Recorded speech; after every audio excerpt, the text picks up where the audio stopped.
Сәлеметсіздер ме оқушылар, отырамыз.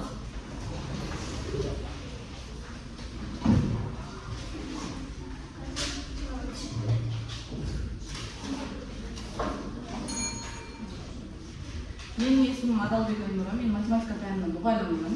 Бүгін сіздермен бір күнімді өткіземін, және де сіздерге де өзіме де сәттілік тілей отырып сабақты бастағым келеді. Ендігіде сіздерге бір сұрақ қойғым келеді. Тақтада нені көріп тұрмыз? Тақтада нені көріп тұрмыз? Қандай суретті көріп тұрмыз?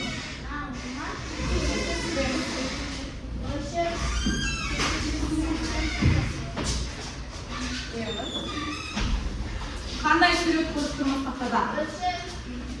Бұл суретте бала не істеп жатыр? Өлшеп жатыр және ыдыстарға не істеп жатыр? Екі ыдысқа не істейді? Бөліп жатыр. Нені бөліп жатыр? Қандай сан тұр? Қандай? Ондық сан. Ал енді ондық бөлшек, ондық бөлшекті қанша ыдысқа бөліп жатыр? Екі ыдысқа бөліп жатыр. Яғни ондық бөлшекті екіге бөлеміз. Екі деген сан қандай сан? Натурал сан. Яғни бүгінгі сабақтың тақырыбы ондық бөлшекті натурал санға бөлу.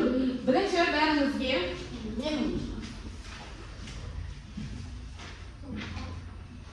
жыл суреттен сабағымызды бастасақ, және де экранға назар аударсаңыздар. Алған білім жемісін берсін. Биік шыңға bağlısın саған. Сапалы білім көмекші болма. Мүбейі берсін сенің шығарға. Мақсатың айқын білім болса, тәртіппен еңбек керек саған. Сонында жолың бақпен байды. Жарқын болашақ бізді аңсаған. Яғни жарқын болашаққа жету үшін не істеу керек екенбіз? Еңбектену керекпіз және сапалы білім алу керекпіз. Керемет. Ал енді сабақтың тақырыбымен таныстық, сабақтың мақсатымен таныссақ, ондық бөлшекті натурал санға және ондық бөлшекке бөлуді орындау. Бүгінгі менің мақсатым сіздер ондық бөлшекті натурал санға бөлуді біліп кету керексіздер. Ал енді сіздердің өздеріңіздің мақсаттарыңызды білсек осы тақырыпта. Қандай мақсат қоясыздар бүгінгі сабаққа? Қандай? Бүгінгі сабақты түсіну. Қандай сабаққа мақсат қоямыз? Бөліп үйрену натурал санға. Қандай сабаққа мақсат қоямыз?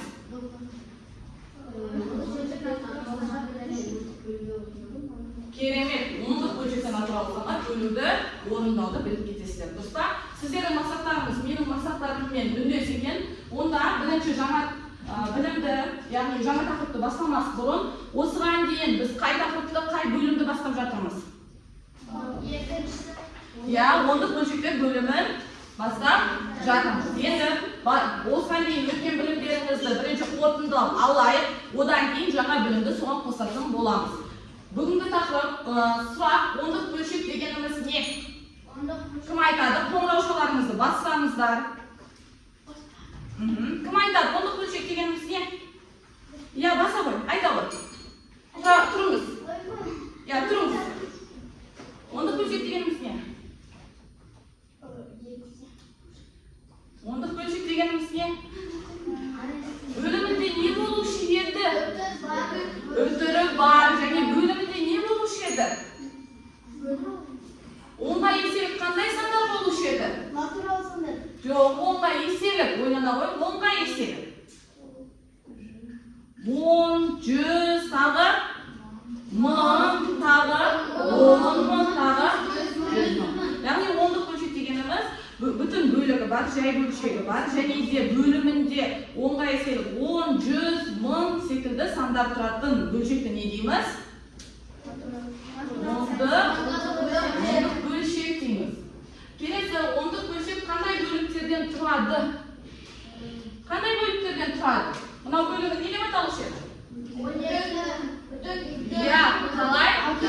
Қалай? Бүтін. Ал келесі үтірден кейінгі бөлшек? Үтірден кейін қандай сан? Оқиықшы, 12,6 10-нан 6 деген ол қандай сан? 10-нан 6 деген қандай сан? 10-нан 6 деген қандай? Жай бөлшек. Сонда қорыта келе бүтін бөліктен және неден тұрады? Бөлшек бөлігінен тұрады. Кеттік, келесі ондық бөлшекті өмірде суретті көріп отырсыздар. Қайда кездестіруге болады екен? Иә, дүкенде кездестіруге болады. Тағы қай жерде кездестіруге болады? Иә, керемет. Өмірде, яғни ондық бөлшекті бөлу, олармен амалдар қолдану бізге керек па? Иә, керек.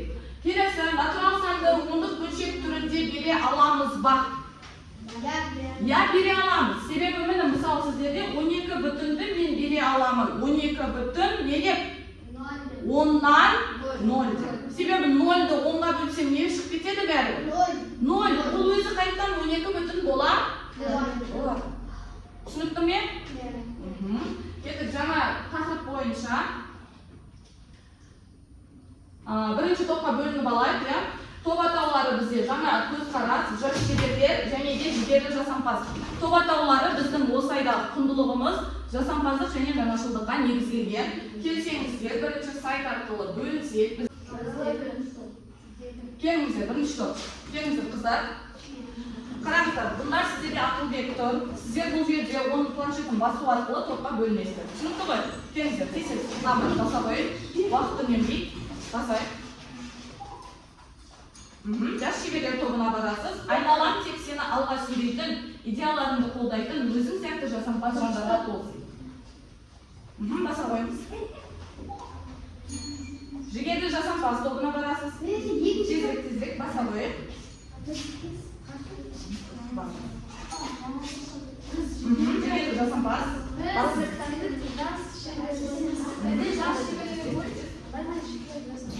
Жас шеберлер тобына барасыз. Жігерлі жасампаз. Келіңіздер, екінші топ. Жайғаса беріңіздер, қыздар, бөлінген топтарыңызға. Екінші топ, тезірек. Жігерлі жасампаз тобына барасыз. Келесі. Жаңа көзқарас тобына барасыз. Келесі басамыз. Жас шеберлер тобына барасыз. Келесі басамыз. Жас шеберлер тобына барасыз. Келесі баса қойыңыз. Жас шеберлер тобына үшінші топ келе қойыңыз. Қалғандарыңыз жайғаса береміз. Үшінші топ тезірек басын буған жерден баса қойыңыз. Жас шеберлер жаңа көзқарас тобына жас шеберлер тобына және жас шеберлер тобы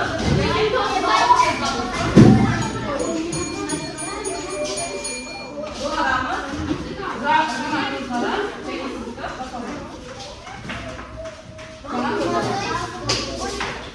Ал енді орындарымызға жайғасып алдық па? Отырамыз. Біраз уақытта тыныштық сақтай отырып, жаңа мәліметті сапалы қабылдайық, жарай ма? Сапалы меңгерейік. Ондық бөлшектің бүтін бөлігін натурал санда кәдімгі бағанда өз әдісімен көреміз. Мұқият қараңыздар. Бүтінді қою. Бүтін бөлікті бөлу аяқталған бойда, яғни бөлшектің үтірінен қаптаған кезде бөліндінің жауаптың соңына үтір қоямыз. Тыныш, доғарамыз. Бөлуді аяқтау. Бөлшектің үтірінен кейінгі сандарын түсіріп, бөлуді соңына дейін жалғастырамыз. Маңызды ережелер. Егер бүтін бөлік кіші болса, егер бөлінгіштің бүтін бөлігі бөлгіштен кіші болса, жауап нөлден басталады, яғни нөл бүтін. Қалдық қалса, егер сандар таусылып, бірақ қалдық қалып қойса, онда қалдыққа оң жағынан нөлді тіркеп жазып, бөлуді қалдықсыз шыққанша жалғастыра береміз. Яғни, осыған дейін ондық бөлшекке көбейтіп, ондық бөлшекті натурал санға көбейтіп үйрендік пе? Иә, алтын ереже қандай еді? Неге назар аудармайтын едік? Неге назар аудармай бөле беретін едік? Үтірге назар аудармай бөле береміз, жарайсыз. Келіңіз, бір сәтті купоннан берейін. Керемет жауап.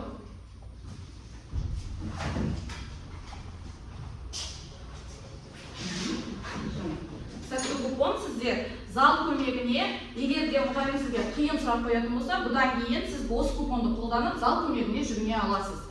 Яғни, ондық бөлшекті натурал санға бөлу деген тура сол ондық бөлшекті натурал санға көбейту, ондық бөлшекті көбейту ережелері қолданылады. Ол қалай? Үтірге назар аудармаймызда 126-ны 3-ке бөлеміз. Үтірге назар аудармаймызда 15-ті 3-ке бөлеміз. Түсінікті ма? Енді қараңыздар, бұл жерде бір маңызды ереже бар. Жаңа бізде робот көмекші айтты, соңында маңызды ереже бар. Бүтін бөлігі 0-ден берілген бізде бөлінгіштен үлкен болу керек, бөлгіштен үлкен болу керек, немесе бөлгіштен кіші болу керек. Ал енді қараңыздар, 12,6-ның бүтін бөлігі 12,3-тен үлкен бе, немесе кіші ме? Үлкен. 12 3-тен үлкен. Онда біз бұл жағдайда толықтай үтірді назарға алмай бөліп кете береміз. 12-ні бөлеміз қанша болады 3-ке? 126-ны бөлеміз, 12-ден аламыз, дұрыс па? 12-ні 3-ке бөлеміз 4, бізде мұнда 12, 0 түседі, 6-ны түсіреміз, дұрыс па? Енді 6-ны 3-ке бөлеміз қанша шығады? 2, 42. Дұрыс, керемет, 42. Енді бұл жерде алтын ереже натурал санды, ондық бөлшекті натурал санға бөлген кезде жауапта ескеретін бір мәселе бар. Ол сізде үтірден кейін қанша сан тұр, сонша сан жауапта да оңнан солға қарай жүру керексіздер. Түсінікті ме? Сонда менде үтірден кейін қанша сан тұр? Бір сан тұр. Онда жауапта да оңнан солға қарай қанша рет жүремін? Бір рет жүремін. Үтір белгісін қоямын. Ал кеттік келесі. Өшіре қоймышсың қолыңызды. Кімнің телефоны өшіре қоймышсың? Кеттік. 1,5-ті 3-ке бөлеміз. 1 3-тен үлкен бе, немесе кіші ме? Кіші. Бізде робот көмекші айтты. Егер 1 3-тен кіші болса не қоямыз? 0,1. Керемет. Келіңіз, сізге сәтті купон берейік. Мен үйшіктемін. Мұғалімнің өтінішінен бас тарту құқын береді. Купон тек бір рет пайдалануға рұқсат береді. Түсінікті ғой? 1,5-ті 3-ке бөлетін болсақ, 0,1-ден аламыз да 15-ті үтірге назар аудармай 3-ке бөлеміз. Сонда не шығады? 0,5. Кеттік, сіздерге есептің 2 түрін шешуді үйреттім. Дұрыс па? Ондық бөлшек натурал санға бөлу. Ал енді мынандай теңдеулер берсе не істейміз? Не белгісіз? Бірінші элементтерге қарайықшы, не белгісіз? Көбейткіш, көбейтіндінің мәні. Сонда менде не белгісіз? Не белгісіз? Көбейткіш белгісіз. Келіңіз, сізге де сәтті купоннан берейін. Құпия агент, яғни мұғалімнен тапсырманың жауабын алып, бірақ сыныпқа айтпау құқығын береді. 5x тең 12,155 x тең болады. Көбейткіш белгісіз болса, біз қарама-қарсы қандай амалмен табатын едік? Керемет. 12,155-ті бөлеміз 5-ге. Ондық бөлшекті натурал санға. Оны біз білеміз бе? Білеміз. Ондаймыз. 12,155 бөлу 5. 12-ні. Жетеді ғой 12 бүтін бөлігі. Бөлеміз. 5-ке бөлсек не шығады? 2-ден 10, 2 түседі. 5 астыға түсіреміз. 25-ті 5-ке бөлсек 5 және де не қалды менде? 5-ті түсіремін. Мұнда бірден берем. Енді жаңағы ережеге қарай отырып, бірінші топ жауап қандай болады деп ойлайсыздар? 2,151. Екінші топ? Екінші топ қалай ойлайсыздар? Жауап қандай болады? Үтір қай жерге қойылады? 25 бүтін Ondan 1 дейді, ал сіздер 2,151 дейді. Ал енді тексерейік. Үтірден кейін қанша сан тұр бізде бөлінгіштен? 2 сан, 1, 2, я? Ондан кейін жауапқа да қанша рет қадам басамын? 1, 2. 2,151. Бізде бірінші және үшінші топ дұрыс тапты, екінші топ кішкене дұрыс таба алмады. Онда мұқият қараймыз. X тең болады 2,151. Сонда 5 көбейту 2,151 тең болады 12,155-ге. 12,155 тең болады 12,155-ге. Мына жағдайды қарайық. Соңғы жағдай 12-ді 20-ға бөлген кезде натурал санды натурал натурал санға бөлген кезде. Бірақ сіздер айттыңыздар, натурал санды не түрде беруге болады? Ондық бөлшек түрде беруге болады. Сонда 12-ні 20-ға бөлетін болсақ, 12-ні 12,10 деп алып, оны 20-ға бөлсек. Енді қараңыздар, бүтіні жетіп тұр ма? Бүтіні жетіп тұр ма? Неден алам? 0 бүтін. Енді 120 деп мына 0-ды түсірсек болады. 120-ны 20-ға бөлем, не шығады? 120-ны 20-ға бөлем. Ойланайық, 120-ны 20-ға бөлсек 5 шыға ма? 6, керемет. 0,6. 4 жағдаятты қарадық. Түсіндік пе? Түсіндік пе? Кеттік. Келесі, біздер сіздермен бірінші топтық жұмысты орындайық. Екінші топ, қараңыздар. Жасампаздық пен жаңашылдық бізде қазір құндылықтар бойынша. Ал оқушылар ізденімпаз болу керек, жаңашыл болу керек, жаңалықты іздей алу керек. Сондықтан мен сіздерге топтық жұмысты дәстүрлі форматта бермеймін. Сіздер тапсырманы өздеріңіз іздеп табу керексіздер. Мен сіздерге құпия қылып жасырып қойдым. Түсінікті ме? Мынау екінші топтікі, бірінші топтың тапсырмасы келіңіздер. Үшінші топ. Бір мүшесі келсін, кел. Келе ғой. Келе ғой, кел. Сіздер виртуалды әлемге тапсырма келіңіздер, кел.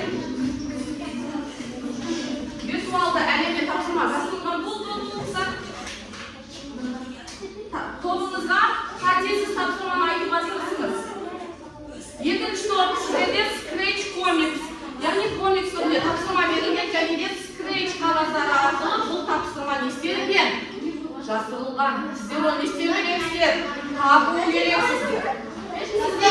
Сіздерді қалай? Қойшақ күлгінмен берілген. Сіздер оны не істеу керексіздер? Арнайы қолшаммен табу керексіздер. Кеттік. Ал бұл жаттығуға 8 минут беріледі.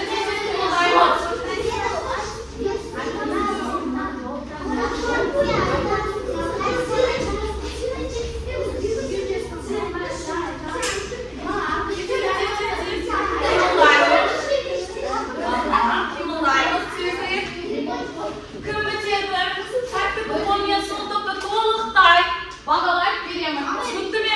Сол үшін жылдамдыққа жұмыс жасаймын. Міне сіздерге бағалау парақтары, қазір дескрипторын оқитын боламын.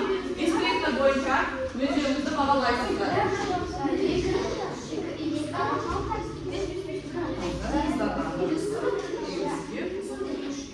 Қыздар сіздерде қаншалық бар ма? Тез-тез-тез. Кім бірінші бітеді? Сол топқа міндетті түрде толықтай сәтті купон беремін. Болыңыздар? Есеп шығарамыз. Дәптерді ашасыз, есеп шығарамыз. Болыңыздар, есеп шығарамыз. Енді дискрипторы оқиын.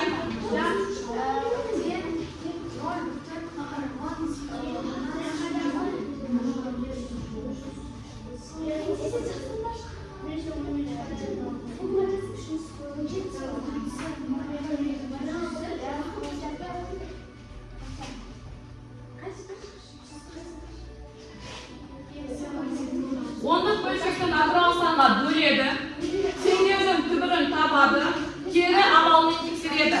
Жалпы бұл топтық тапсырмаға сіздерге 3 балл беріледі. Түсінікті ме? Ондық және де бірінші біткен топқа сонымен қатар сәтті купон беріледі. Жұмыс жасаймыз. Кімге түсініксіз? Маған айтсаңыздар, мен қастарыңызға жақындаймын, түсіндіремін.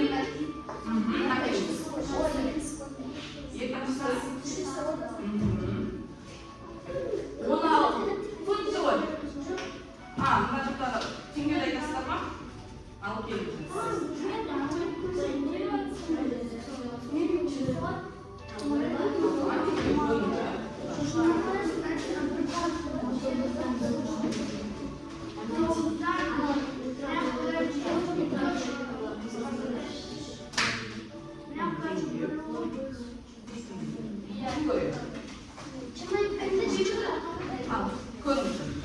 Айтыңыз, тез-тез, кім шығарады, шығарып жатсыздар ма? Қиындық туындап жатыр ма? Қане? 2 А тең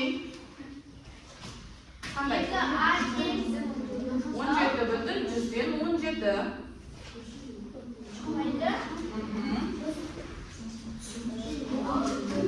Tez bu topshirmaga 8 minut beriladi. Tez. Ya ben çıkaramiz. Ya onu da tengimli. Siz isteyin de var mı tengimli çıkarım deydi. Hani ultrapülgürmen açıp koyыңыздаршы. Hani dұрыс табылды ма? Ultrapülgürmen көтеріп. 2А тең, ya, ultrapülgürmen көреміз.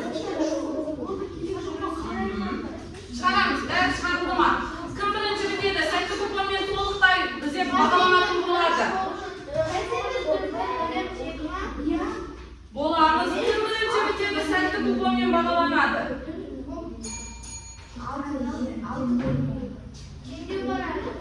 Теңдеуден аламыз, теңдеуден қамтаймыз. Толықтай үш тапсырма біту керек. Бірлесіп отырып жұмыс жасаймыз, толықпен жұмыс жасау қалай ол осылай керемет. Бөліп алсаңыздар болады есепсіз. Бәріміз есеп жасасаңыздар болады.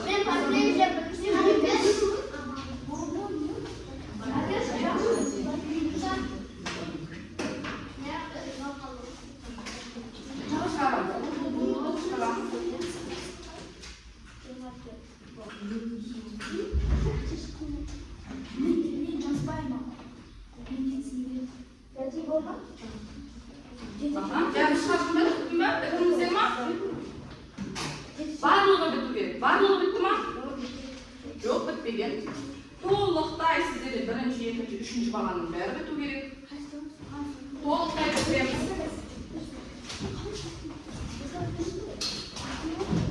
Тезірек, уақыт бітіп бара жатыр. Боламыз.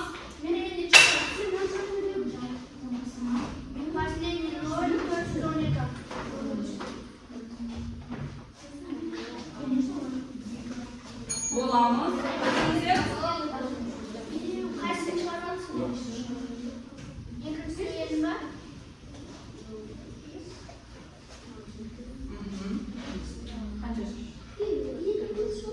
Маған кімге бөліп көрсеңізші? Керемет. Келесі. 2,3 дұрыс. 6,3 дұрыс. 0,4. 0,2 дұрыс. Шығарамыз келесін. Қане? Тездек. Қане? Қоңыраушан басайық. Болды керемет. Оқимыз.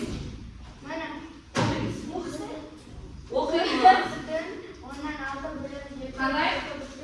4,6 бөлім 2 тең. 2,3 дұрыс. Келесі. Келесі дұрыс.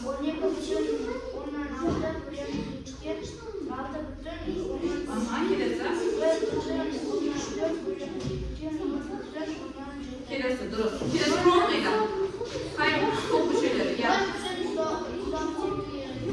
164-тен 2, 164, яғни 2 бөлек 5. Келесі. 4 бөлу 2 тең. Келесі.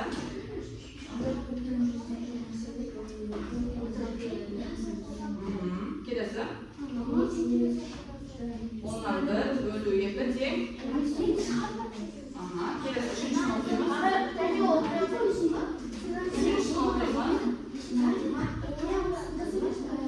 Неге? 72 бүтін. Онан 6 ма? Жарайды. Келесі. Келесі.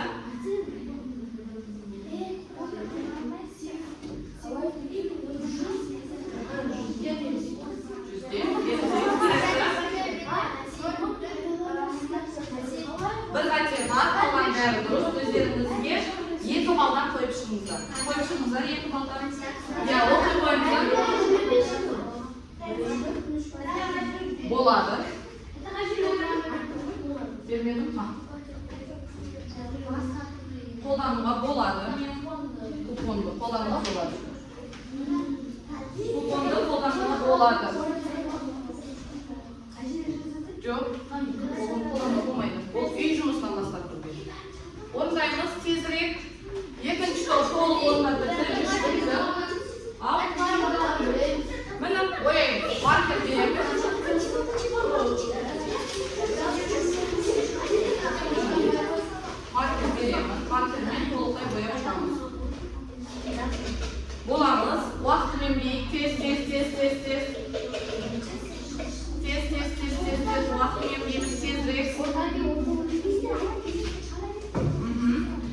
топ оқиық.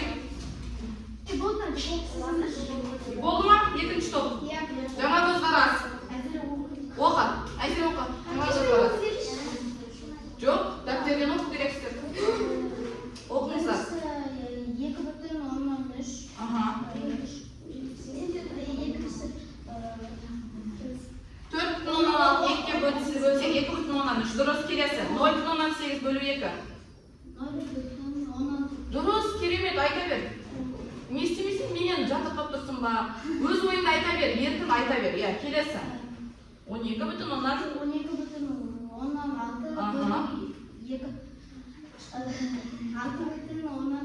Керемет. Иә, дұрыс айтып тұрсың. Айта бер. 1,4.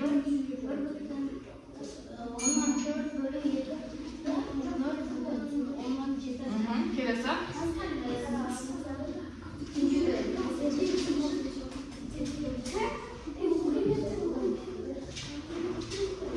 Осы тұрмың үшін тапсырманы орындай берейік. Бұған бөлек сіздің проблема болғаныңыз болсын. Аха. 2. Аха. Керемет. Теңдеуді бастаймыз. Иә. Керемет. 3 балдан қосып шығамыз. Барлығы дұрыс, 3 балдан қосып шығамыз. Маркермен 3 жұлдызшаны бояймыз. Келесі.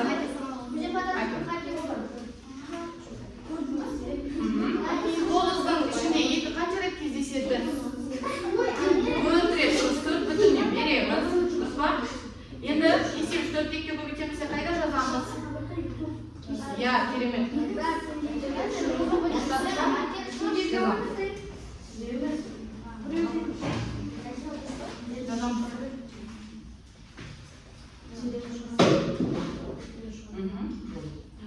Сіздерде қанша есеп дұрыс оқимыз? Оқы, баста. Баста.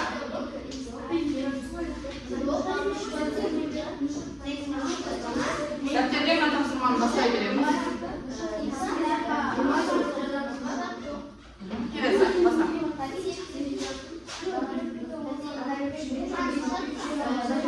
Яғни аттарыңызды жазыңыз. Келесі.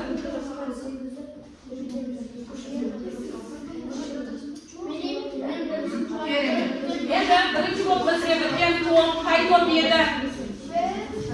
Сіздер жас шеберлер тобы. Шынымен де шебер екен. Біз купоннан береміз. Себебі бәрінен бәрі топтан бірінші бітті. Енді келесі бізде жұптық тапсырма. Телефондарыңызды, ұялы телефондарыңызды алсаңыздар, сіздер сайт арқылы тапсырма орындайсыздар. Сіз үшеуіңіз біргесіздер. Жоқ, сіз үшеуіңіз біргесіздер, сіз екеуіңіз біргесіздер. Жақындарыңыздар. Жұптық жұмыс. Сіз үшеуіңіз біргесіздер, сіз екеуіңіз біргесіздер. Бұл сіздердің өмірге байланысқан тапсырмалар, функционалдық сауаттылықтарыңызды жоғарылатуға мақсатталған және дәлелденген. Дескриптор бойынша дескриптор доғарамыз. Тыңдайық. Сіздердің бұл балдарыңыз. Дескриптор есептің шартын құрады. Бірінші есепті қатесіз шығарады. Екінші есепті қатесіз шығарады. Жалпы 3 балл. Енді тақтаға оқып шығарса.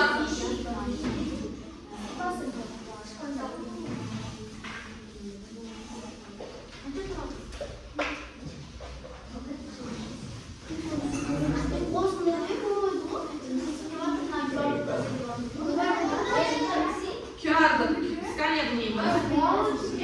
Сайт шығардық. Кімде телефон жоқ, ұялы телефон? Бар ма? Сканер дейміз. Сіз үшеуіңіз бірге, сіз үшеуіңіз бірге. Үшеуіңіздің аттарыңыз жазасыздар. Я, жай. Үшеуіңіз бірге, сіз екеуіңіз бірге. Жалпы 3 балл аласыздар бұл тапсырмадан. Шығарамыз, жазамыз. Екінші есеп. Қай топ еді бұл?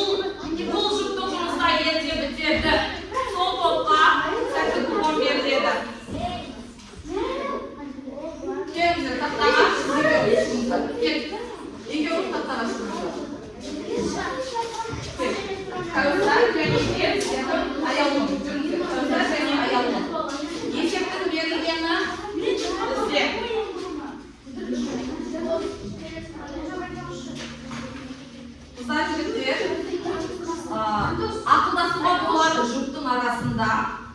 Бірақ тыныштықты сақтайық, себебі сіздер шулаған кезде сіздер мында келіп жасайсыздар. Ол кісілер ойланып жатыр, дұрыс па? Мында келіп жасайсыздар. Сондықтан жұрттың арасында ақылдасыңыздар. Сіз үшеуіңіз жұпсыздар, сіз үшеуіңіз жұпсыздар. Үшеуіңізге болады ақылдасуға. Жарайды ғой? Болды. Берілгені есептің оқимын. Жазыңыздар.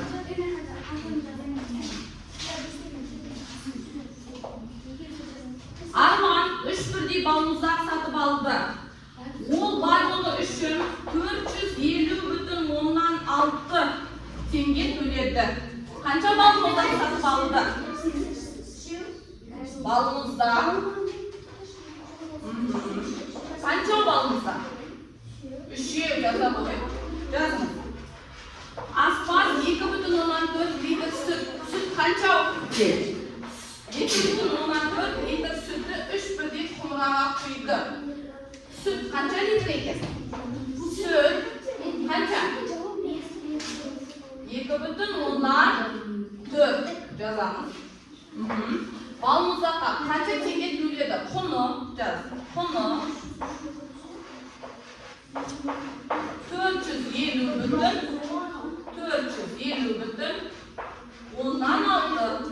Енді табу керек. Әр балмұздаққа қанша теңге төлегені. Түсінікті ғой? Әр балмұздақтың құнын табу керек. Түсінікті ғой? Шығарамыз. Істеу керекпіз. Сіз мұны 600 теңгеге 3 банан алдыңыз. Әрқайсысы бананның бағасын біліп істейміз. 600-ді неге бөлемін? Қанша бананға? 3-ге керемет. Ода 450,6 неге бөлемін? 3 құмыра 3. Burada әр құмыра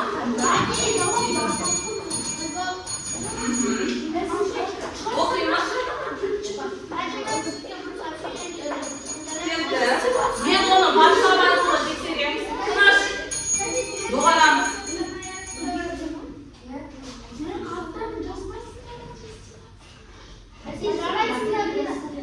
Жарайсыздар деп шықты сіздерге. Алып кетті. Менде Арман, Аяулым, Кәусар. Үшеуінің келді нәтижесі. Барлығы дұрыс. Өздеріңізге 3 балл қоясыздар. Арман, Аяулым, Кәусар. 3 балл. Арман, Аяулым, Кәусар. Жандос пен Нұржан 3 балл қоясыздар өздеріңізге. Ұлжан, Арнел, Амина 3 балл қоямыз өздеріңізге. Осы 3 қана баға нәтиже келіп отыр. Бәрін қояр айтамыз. WhatsApp-пен жіберіледі, сайт арқылы тікелей жіберіледі.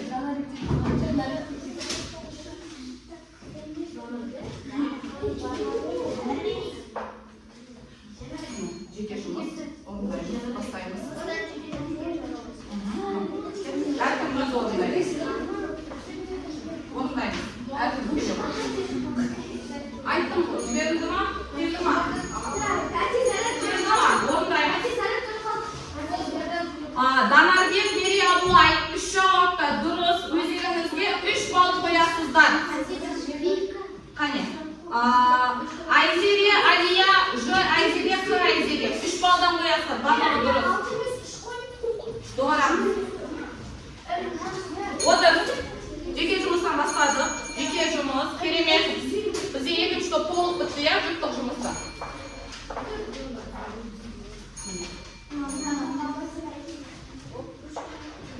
Бастаймыз. Жеке жұмысты бастаймыз.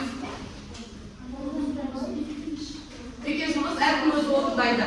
Кім бірінші орындап шығады? 5 оқушыға 5 сәтті купон беріледі. Кім бірінші орындап шығады? Тезірек. Бұл тапсырмаға керемет. Өзіңізге 3 балл қоясыз.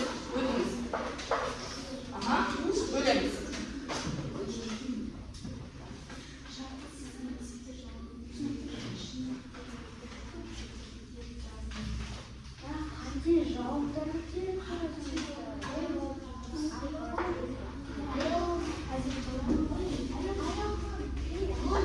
Сіздерге жеке жұмысқа 4 балл беріледі. Сонымен жалпы сабақ бойынша 10 балл.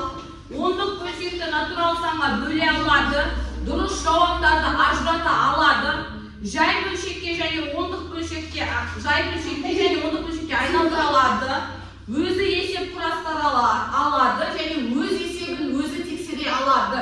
Жалғыз 4 балл, осыған дейін 6 балл алған болатынсыздар. Енді ал келді. 24-ті 3-ке бөлсек жеті ме?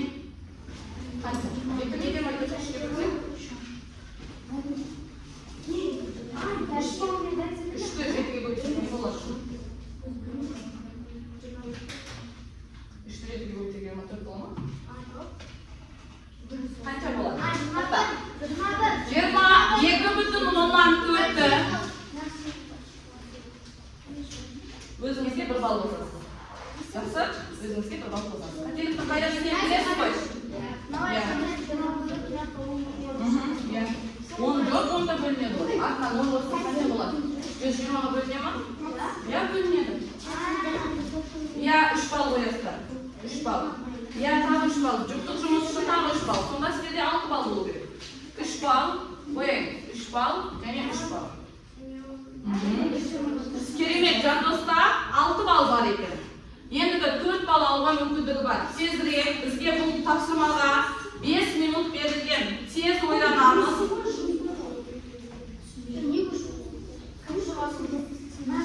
Тезірек.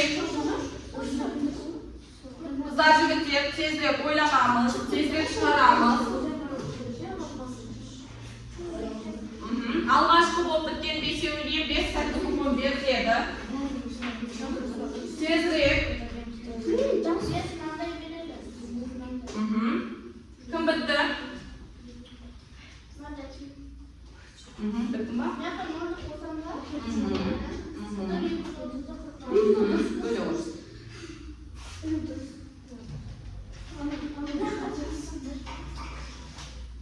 Бірден беремін ба? Қаншадан бесік болады? Жоқ, бірден бесік болады. Қанша?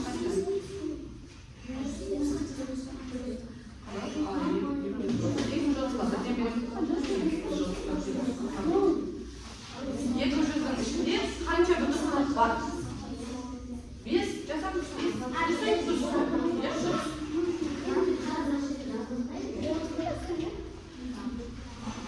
Әркім жеке жұмысты жеке орындайды. Жоқ, бұндай шығарамыз дәптерге шығарамыз. Кім бітті? 5 оқушыға бізде сәтті купон береміз. Кім бітті? Тезірек, кім бітті?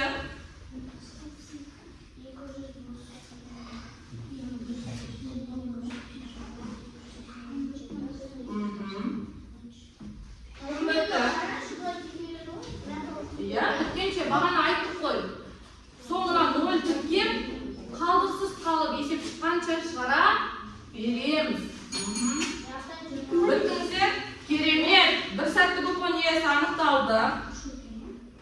Керемет, келесі. Қай жерде? Жоқ, сен қанша 0 тіркедіңіз? 1, 2, 3, сонда 3 рет жүрмейсіз.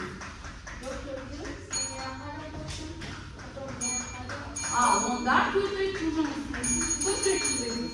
0, иә, керемет, осылай болады. Кім бітті? Біттіңіз? Керемет.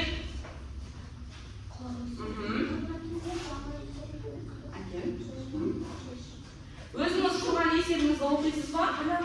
Бізде құрған есебі бар екен. Оқи қойыңыз. Өзі құрастырып шыққан есебі. Оқи қойыңыз.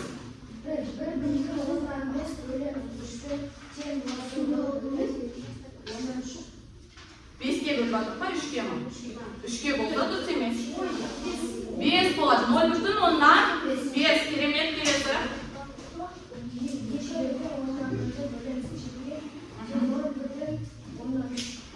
Керемет. Сәтті купон берді.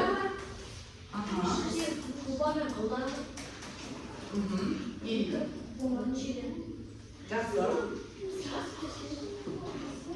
Кімде? Купоныңызды қолданасыз.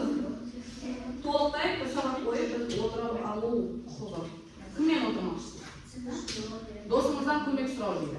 Қай досыңыздан көмек сұрайсыз?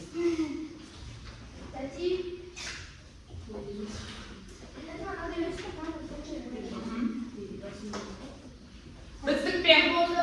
Керемет. Міне, біреу, екеу, үшеу. Болды. Болды ма? Болды ма? Толықтай бітістік пе?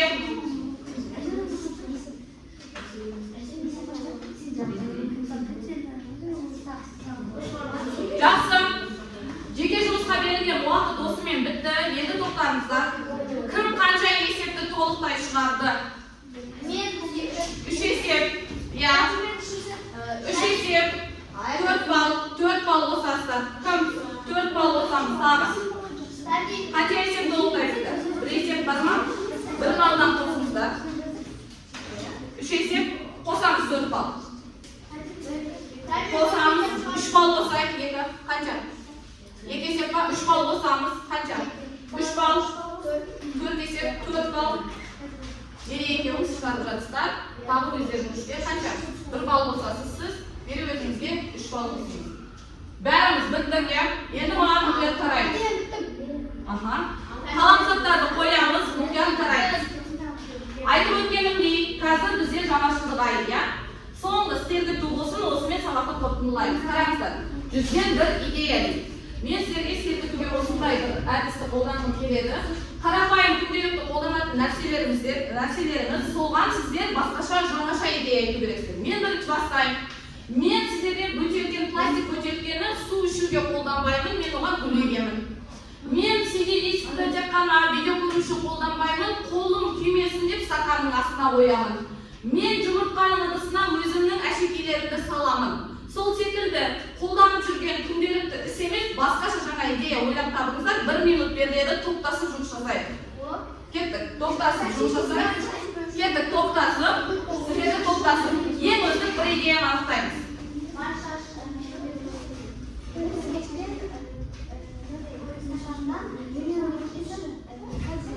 Корзина жасайтын едік дейді.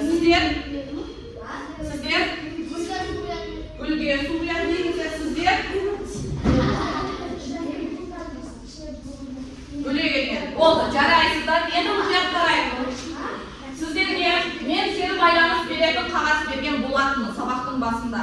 Сіздер сабақтан қандай әсер алдыңыздар? Маған эмоцияларыңыз арқылы берсеңіздер. Ұнаса, ұнады деген мына осмайлықпен қалдырсаңыздар. Ұнамаса, мына осмайлықпен қалдырсаң. Сонымен қатар басындағы мақсатқа жеттік пе? Сабақтың мақсатына жеттік пе? Ондық бөлшектен атырау санға бөле аламыз ба? Енді алдымыздан бұндай есептер берсе, біз не істейміз? Қорықпаймыз.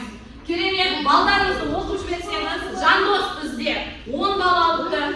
Нұрлар 10 балл, 10 балл, 10, 7 балл, 8, 10 балл, 10 балл, 7 балл, иә? Енді тоқтаңыздар, үй жұмысы 691 есептер. Тұрайық. Құрметті оқушылар, орнымыздан тұрайық. Құрметті оқушылар, орнымыздан тұрайық. 6 балл, керемет. Сіз сонда толықтай екі есепті орындадыңыз деген сөз. Сіз жаратыңыз. Ал тұрайық. Құрметті оқушылар, бүгінгі сабақты қорытындылай келе, сіздер жаңаша идеяларды айта алдыңыздар, жаңа білімді меңгере алдыңыздар. Сіздер Қазақстанның нағыз, адал, мықты азаматы болатындарыңызға мен кәміл сенемін. Сабақ үшін үлкен алғыс. Жинала берсеңіздер болады. Керемет, рахмет сіздерге.